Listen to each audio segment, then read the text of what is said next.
আজকের এই মার্শালের উচিত ছিল এরম চ্যাংদোলা করে এরম ফেলে দেওয়া, দিলেই সেটা ধাপ করে পড়ে যা, সেটাই ভালো ছিল, হাড়গোড় ভেঙে যেত। তাহলে ওই ক্রিজের ভিতরে বসে কিভাবে হচ্ছে ব্যাটিং করতো সেটা মানুষ দেখতো।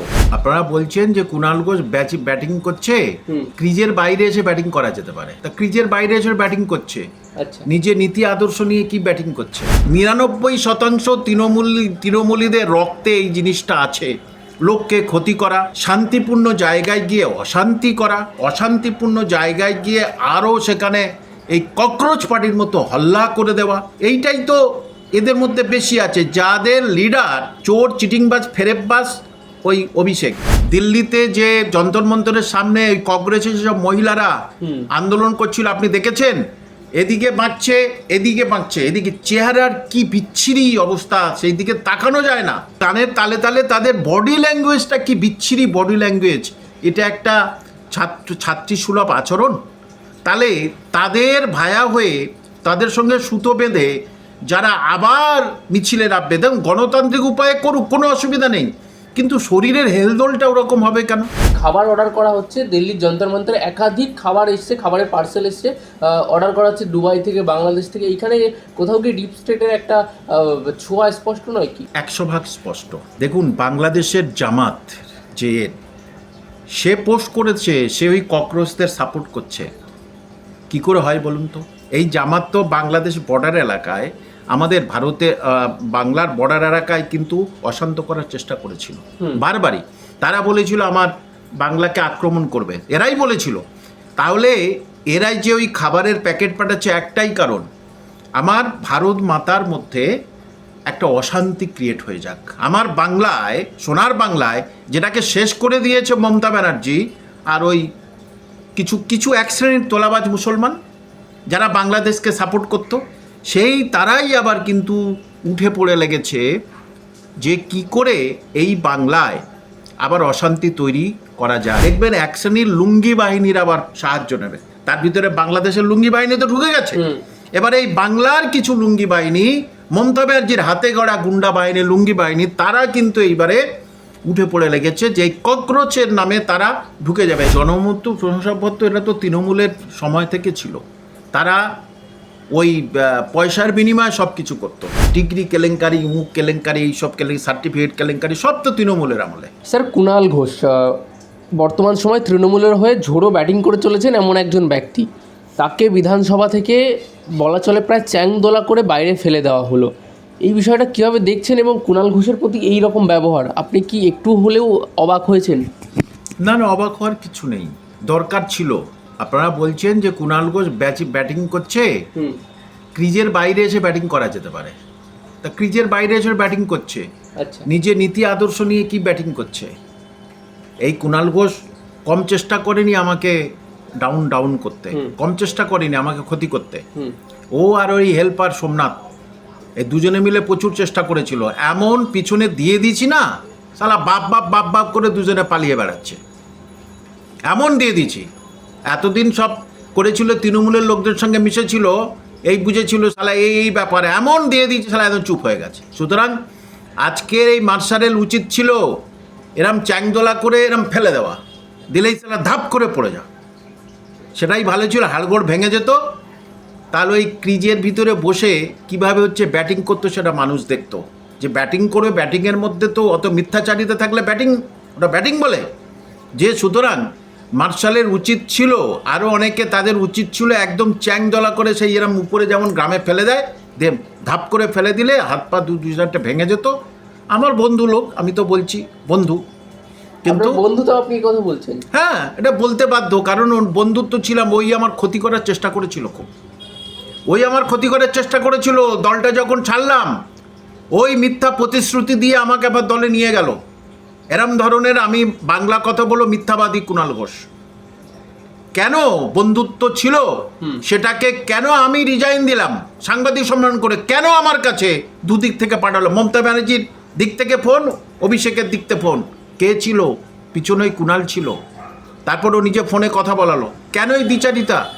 আমার মতো শিক্ষকের সঙ্গে কেন এই দ্বিচারিতা করেছিল কুণাল? সুতরাং ওই দিন হাত চালিয়ে দিলে আমার মনে হয় ভালো হতো, মুখে দু চারটে ঘুষে মেরে দিলে আমি ওনার শান্তি পেতাম, যে একজন লোককে তুমি নিয়ে গেলে জোর করে, তারপরে তুমি তাকে হচ্ছে কে তার পেছন লাগার চেষ্টা করেছিলে।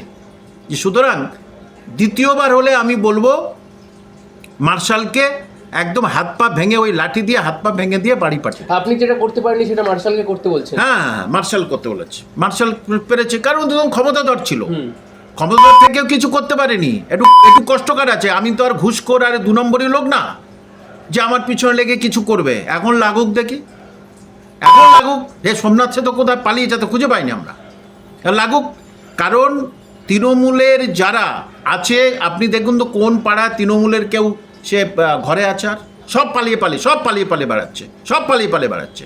তাহলে যে এদের 99% তৃণমূলীদের রক্তে এই জিনিসটা আছে, লোককে ক্ষতি করা, শান্তিপূর্ণ জায়গায় গিয়ে অশান্তি করা, অশান্তিপূর্ণ জায়গায় গিয়ে আরও সেখানে এই ককরোচ পার্টির মতো হল্লা করে দেওয়া, এইটাই তো এদের মধ্যে বেশি আছে। যাদের লিডার চোর, চিটিংবাজ, ফেরেববাজ ওই অভিষেক, ওই তো ওর ওখান থেকে ফোন করে আমাকে বলল আপনি একটা বাইট দিয়ে দিন যে আপনি আছেন, তারপরে আপনাকে করছি। তারপরেই বলল মাদ্রাসাতে চেয়ারম্যান হন, 12 কোটি টাকা করে তুলে দেবেন। এই ফেরেববাজ দল এইটাই।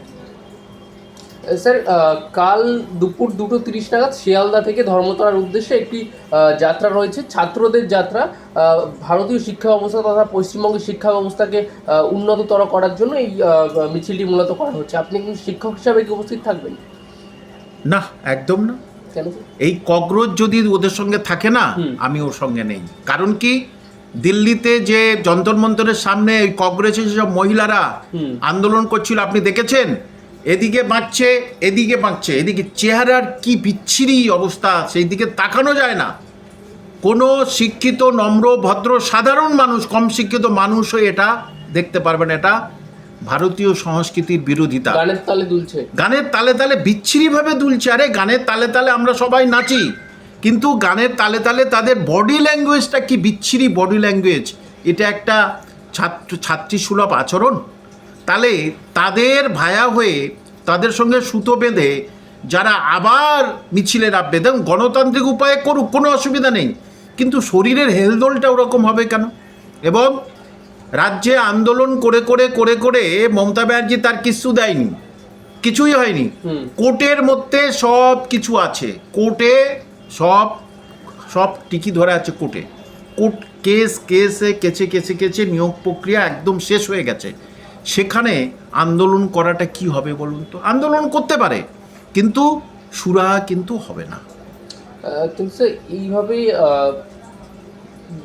সেখানে বলা হচ্ছে যে খাবার অর্ডার করা হচ্ছে, দিল্লির যন্তর মন্তরে একাধিক খাবার এসছে, খাবারের পার্সেল এসছে, অর্ডার করা হচ্ছে দুবাই থেকে, বাংলাদেশ থেকে। এইখানে কোথাও কি ডিপ স্টেটের একটা ছোঁয়া স্পষ্ট নয় কি? 100% স্পষ্ট। দেখুন, বাংলাদেশের জামাত যে সে পোস্ট করেছে, সে ওই ককরোচদের সাপোর্ট করছে। কি করে হয় বলুন তো? এই জামাত তো বাংলাদেশ বর্ডার এলাকায়, আমাদের ভারতে বাংলার বর্ডার এলাকায় কিন্তু অশান্ত করার চেষ্টা করেছিল বারবারই। তারা বলেছিল আমার বাংলাকে আক্রমণ করবে, এরাই বলেছিল। তাহলে এরাই যে ওই খাবারের প্যাকেট পাঠাচ্ছে, একটাই কারণ, আমার ভারত মাতার মধ্যে একটা অশান্তি ক্রিয়েট হয়ে যাক। আমার বাংলায়, সোনার বাংলায়, যেটাকে শেষ করে দিয়েছে মমতা ব্যানার্জি আর ওই কিছু এক শ্রেণীর তোলাবাজ মুসলমান যারা বাংলাদেশকে সাপোর্ট করতো, তারাই আবার কিন্তু উঠে পড়ে লেগেছে যে কি করে এই বাংলায় আবার অশান্তি তৈরি করা যায়। এবং দেখবেন এক শ্রেণীর লুঙ্গি বাহিনীর আবার সাহায্য নেবে। তার ভিতরে বাংলাদেশের লুঙ্গি বাহিনী তো ঢুকে গেছে।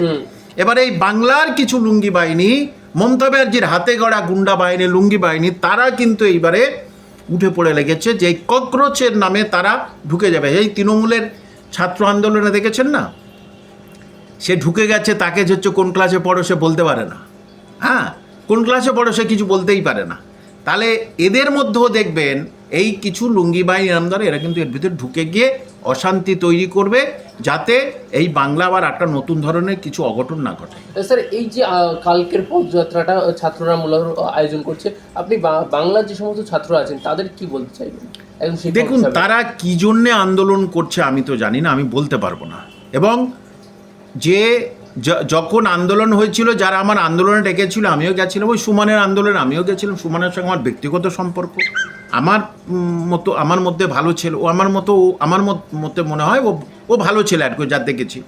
তাহলে তারা আন্দোলন করছে, আন্দোলন তো করুক, কোনো অসুবিধা নেই। আন্দোলনের বিষয়বস্তুটা কি? যখন শুভেন্দুবাবু সরকার বলেছে আমি রিক্রুটমেন্ট করব 1 লাখ, সে না করলে তখন আন্দোলন করতে হবে, খুব স্বাভাবিক। কিন্তু আন্দোলন করতেই পারে, কারণ 2016, 2025 আন্দোলন যদি করে সেটা কোর্টের কাছে কিন্তু টিকি বাঁধা আছে। মানে এই সরকার ওই যে আইনের ফাঁসে ফাঁসতে চাচ্ছে না, কারণ এই সরকার তো কোনো অন্যায় করেনি।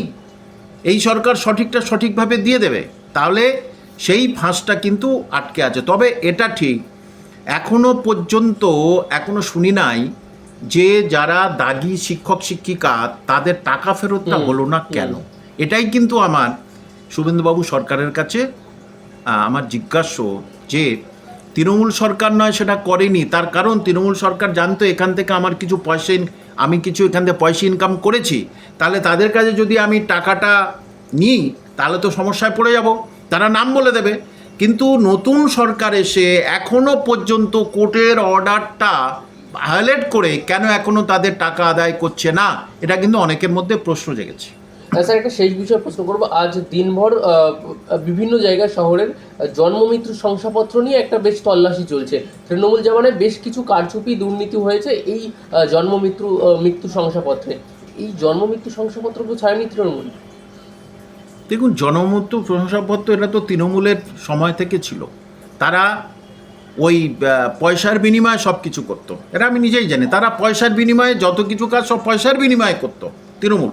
তাহলে সেই তৃণমূল আবার করছে যে তৃণমূলের প্রধান কাজ হচ্ছে এই রাজ্যে তারা ক্ষমতা থেকে চলে গেছে, তা ভাইপো তোলাবাজ, ভাইপো মহা বিপদে আছে, ডেঞ্জারে আছে খুব, কারণ কিছুদিন পরেও ফুটপাতের বাসিন্দা হওয়া ছাড়া অভিষেকের কোনো উপায় নেই। তাহলে কিভাবে আমরা বাংলায় একটা অশান্তি তৈরি করব। এবং এই যে যারা দেখুন, এই যে ডিগ্রি কেলেঙ্কারি, মুখ কেলেঙ্কারি, এইসব সার্টিফিকেট কেলেঙ্কারি সব তো তৃণমূলের আমলে। তাই এটা শুভেন্দুবাবুকে বলবো আরও কড়া হাতে ব্যবস্থা করতে এবং ইমিডিয়েটলি কালপিটদের বেছে বেছে বার করা।